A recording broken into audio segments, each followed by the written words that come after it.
their own algorithms that essentially feed it to the back end. That back end is interfacing with Apex's APIs, and then what work is Apex's API doing at that point? Like, where does the actual clearing and settlement work occur? The clearing and settlement work actually happens at Broadridge.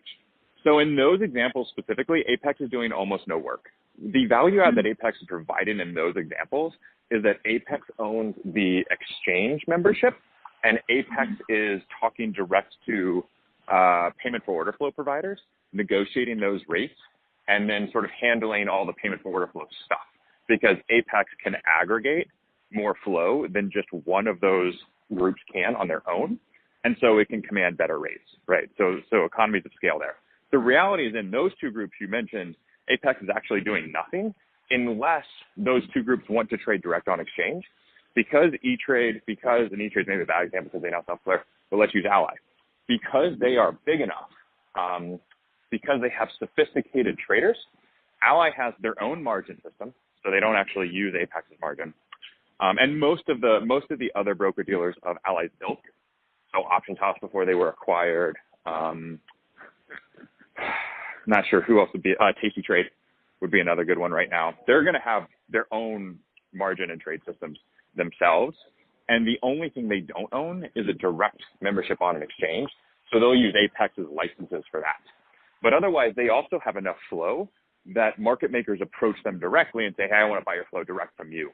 And so then it's just a question of like, hey, does this make sense to me to go straight to the market maker? Or like, do I not want to deal with the operational burden of that? And I'll just give it to Apex. But it's just purely like, that's just a math problem at that point, which is when do I get big enough that it makes sense to take on the operational complexities of managing my own market maker relationships because I can self-load directly to them and keep more of it, or keep all of it, versus with Apex, you only keep, 50% of it. Yeah. And so in that situation then, is Apex then best suited for mid-size, subscale platforms, and then when companies hit large enough scale, they build this internally like a Robinhood, or do you think Robinhood is more of an outlier? No, I think Robinhood is the exact example. So Apex is best suited for really small firms that are starting up. And Apex is a good home for like Tasty Trade today, or, Ally maybe never gets to a point where they actually want to go self-clearing. I mean, I would suspect that they would.